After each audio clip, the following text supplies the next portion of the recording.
Japan Anime News, powered by Newtype. Yes, this week we'll be bringing you the latest news about Gundam. Hello, I'm Hisanori Yoshida, an announcer from Nippon Broadcasting. This podcast program delivers anime information to the world, based on the latest anime news gathered by KADOKAWA's anime magazine Newtype editorial department, sharing Japanese anime information and anime culture globally.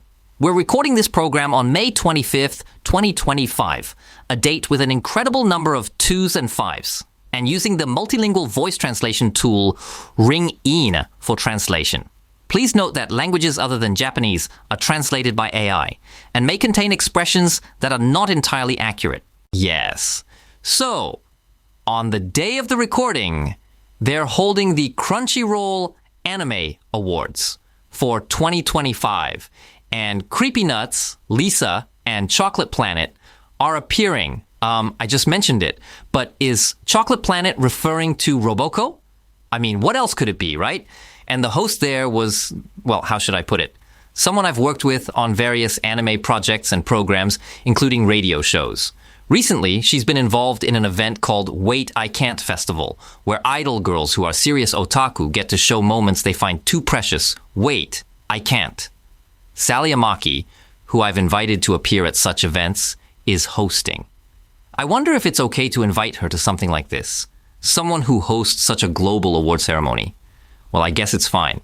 If she says she's okay with it, then sure. So anyway, our podcast has officially launched. Sally Amaki is hosting a podcast where she talks about anime in English, so I should probably mention that you can check it out if you're interested. Episode 2 is about Haikyuu.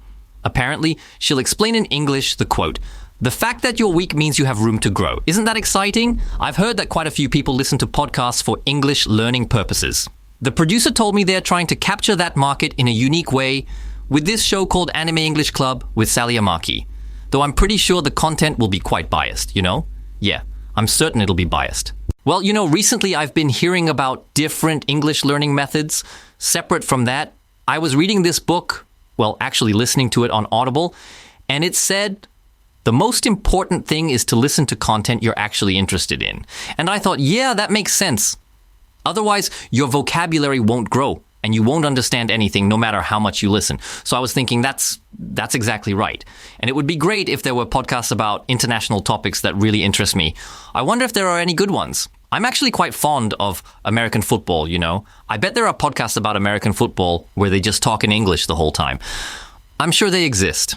If you know any, please let me know. Personal matters aside, let's talk about the latest Gundam news. Psycho Gundam has descended upon Zeta Gundam Axis. For those who've watched the first series, you know, the original Gundam Zeta and Double Zeta, it's like, which mobile suit is showing up at what timing? Right? It's exciting.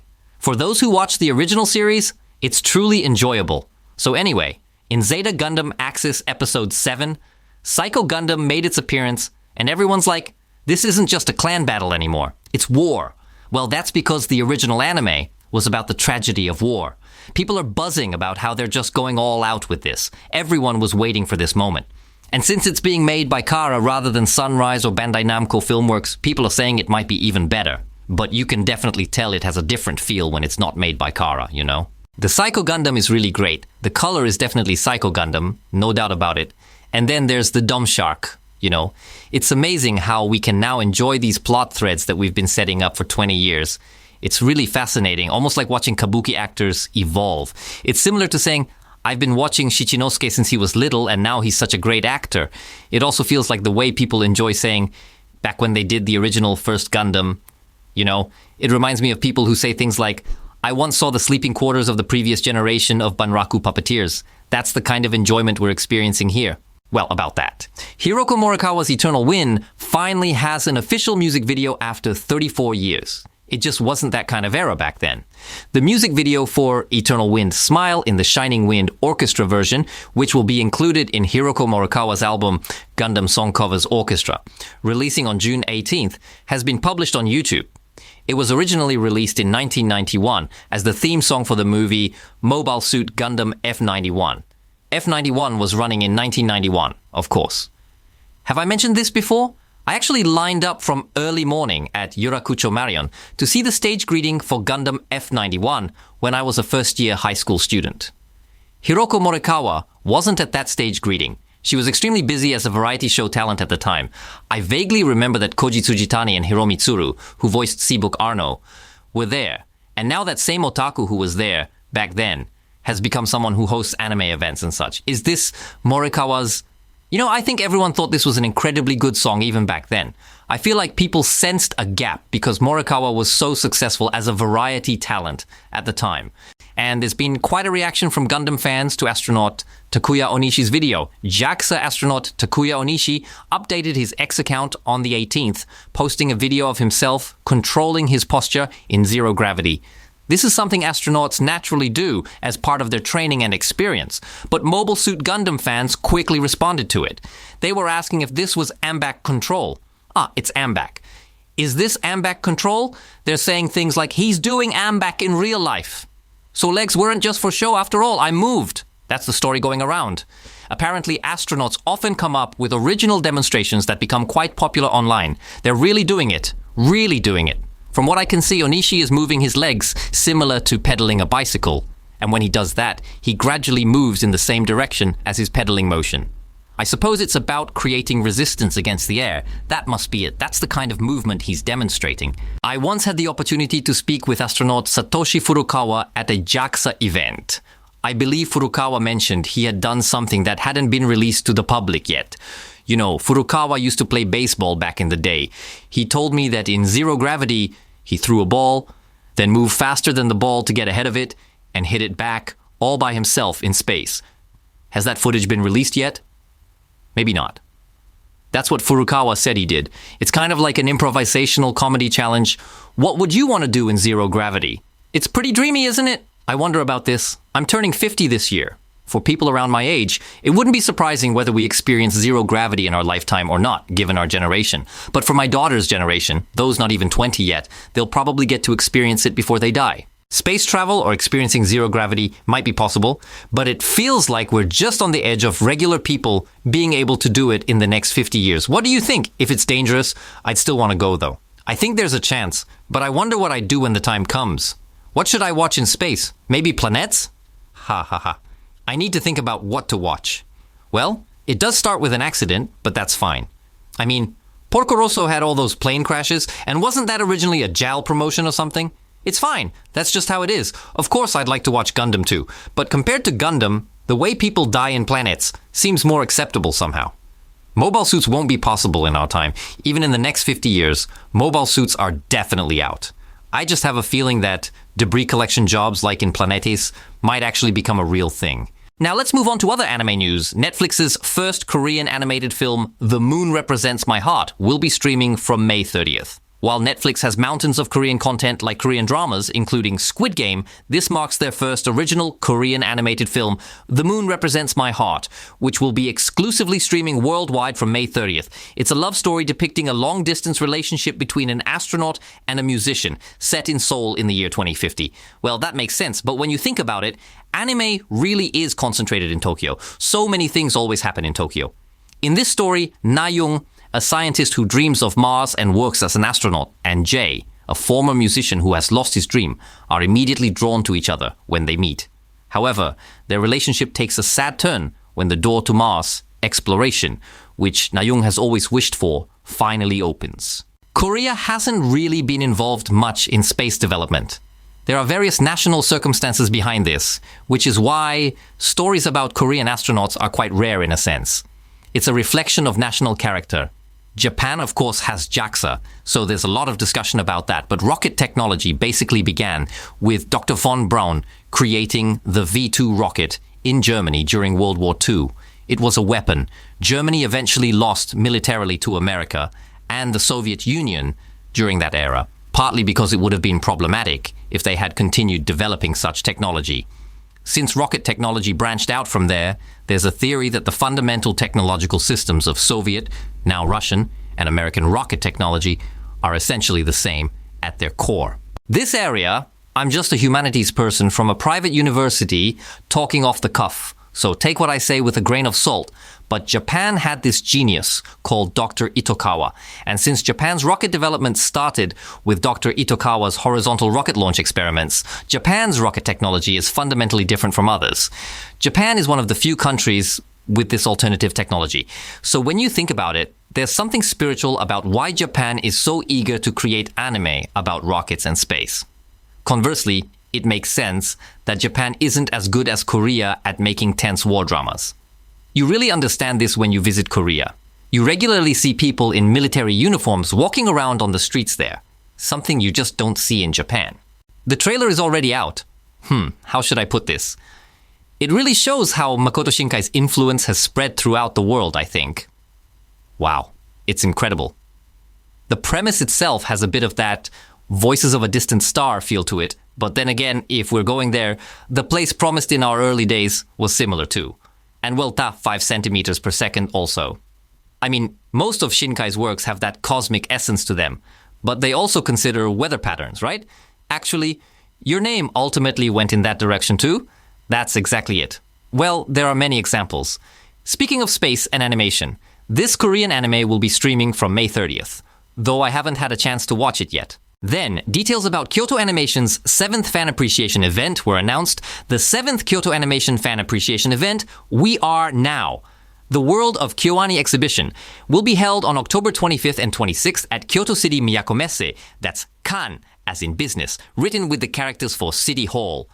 The exhibition will feature still animation from their latest TV anime works. This is really exciting. I'm guessing Miss Kobayashi's Dragon Maid will be getting a movie, right?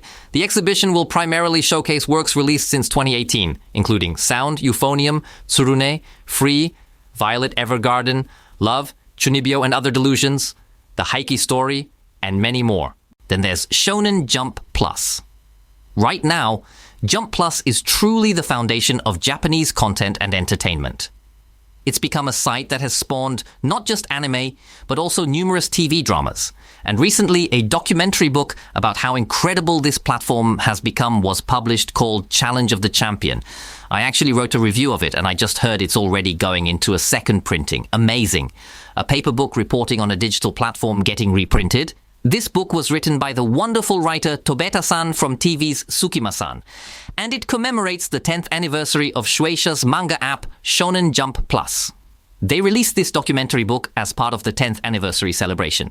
The one-shot manga will be animated by W-Wit Studio, known for the Attack on Titan series, with director Sunao Katabuchi, who directed In This Corner of the World, serving as the representative director of Contrail, and Production IG, known for the Ghost in the Shell series, with each studio producing one animated work. Further details about which works will be animated will be announced at a later date. I wonder what exactly they're considering as one-shot manga. It could be a few episodes, or truly just a single episode. There are various possibilities. Jump Plus really does have an endless amount of content to read, doesn't it? Yes, indeed. And moving on, parts of the latest King of Prism theatrical film will be changed weekly. Some portions of King of Prism Iwa Endless Call, Everyone Shine, Prism Tours, which opens on June 27th, will be... It's been decided that it will be screened on a weekly rotation across all 4 routes. King of Prism is the kind of show where you've got to cheer out loud, so it's like how everyone watches the live shows multiple times, going to both matinee and evening performances in different patterns. And you know, I was thinking about how incredible Hypnosis Mike has become, and every theater is still sold out. Amazing. I wonder how many people have seen it hundreds of times. I've only managed to see it once so far, but I really want to see it again because it was incredibly fun. But of course, that's because the interactive screening system is so complicated. Since the story is determined through audience interaction, there's a limit to how many screenings they can do. The system itself is what made it a hit. So even if you say, let's do hundreds more screenings, they simply don't have enough of these interactive screening systems available. That makes sense. I think that's exactly why it's having such an incredibly long run. And then Zootopia 2? Judy and Nick are teaming up again with a special announcement and teaser poster release. The sequel to Disney Animation Studios' 2016 film Zootopia, titled Zootopia 2, is scheduled for release this winter. The latest teaser trailer and poster have just been unveiled. Speaking of world-class productions, what do you think? As an animation fan since way back, I've always been fascinated by the very concept of moving pictures. There's this amazing artist named Frederick Back who created entire works using just colored pencils. Back in the day, I bought the Laserdisc of Disney's Fantasia and watched it countless times. I wonder how things have changed now. Japanese anime and those CG-heavy films, not necessarily just American ones, have really evolved in different directions, haven't they? The worldview, you know. I wonder if there are fewer people now who watch both. In my day, there were plenty of people who watched both.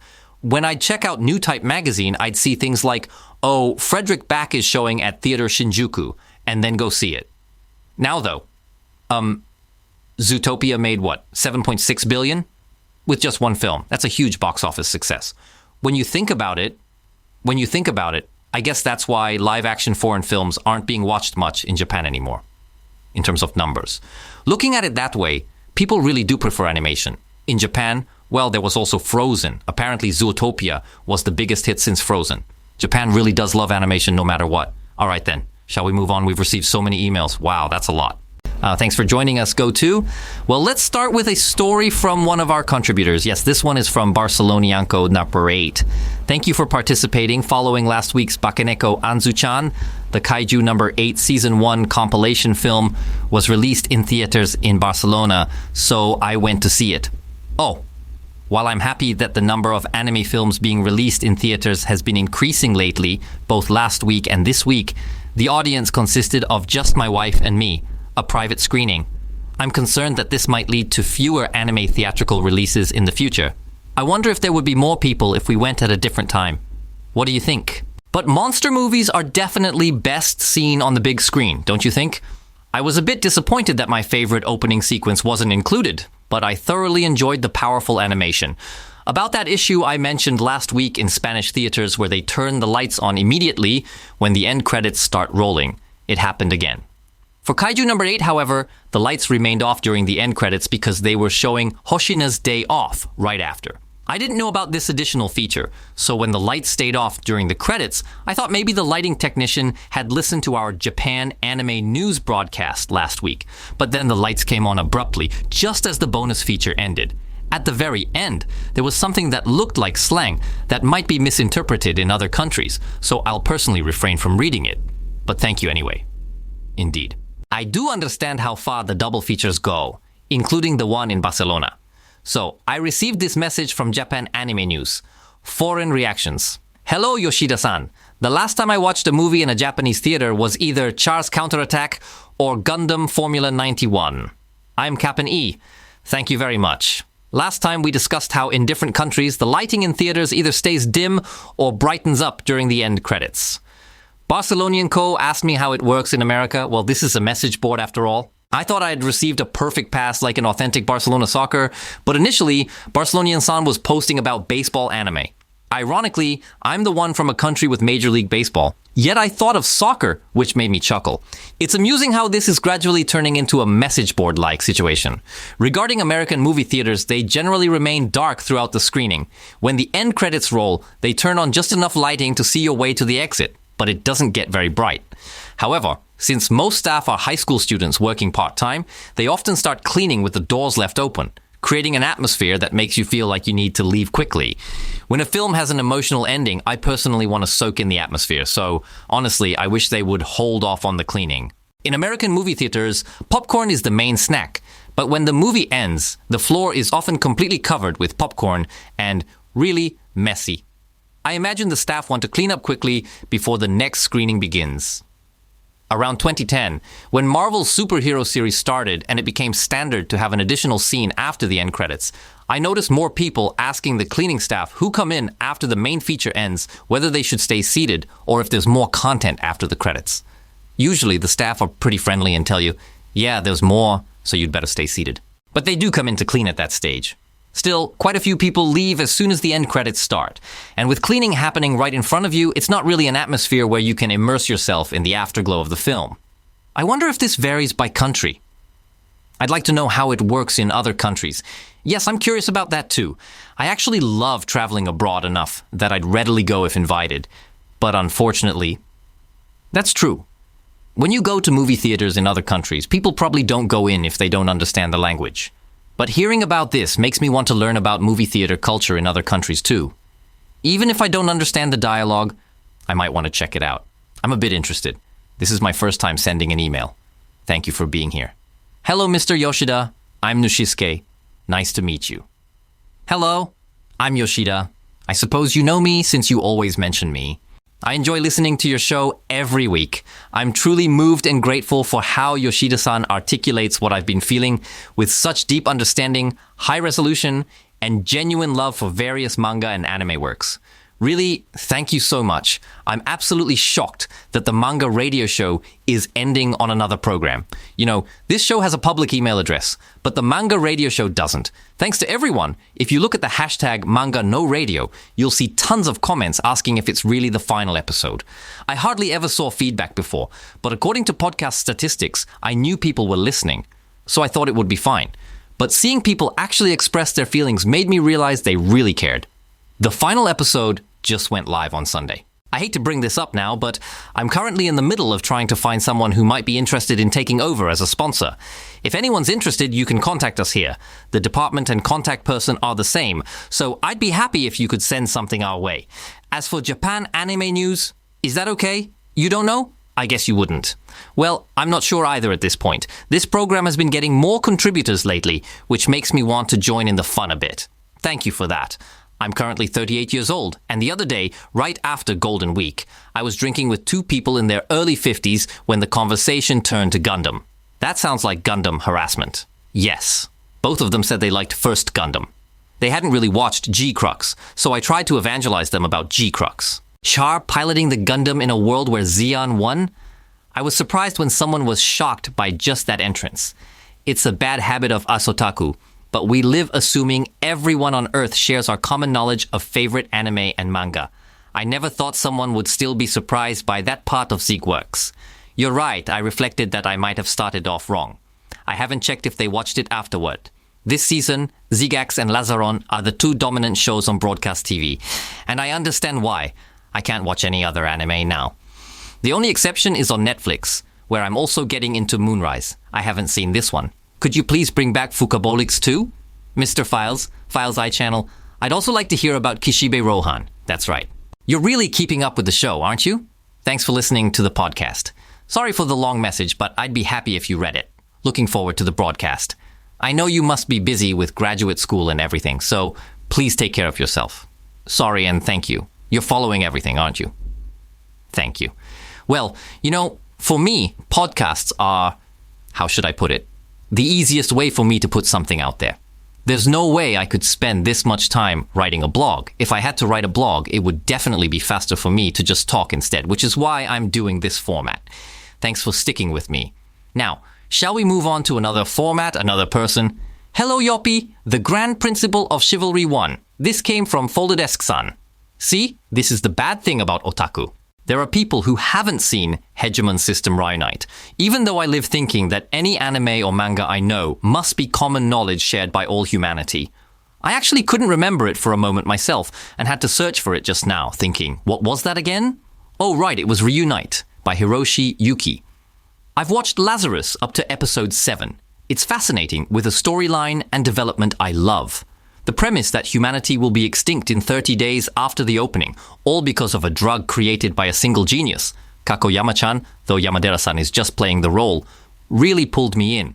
The protagonist Axel's parkour-like action sequences are so satisfying to watch.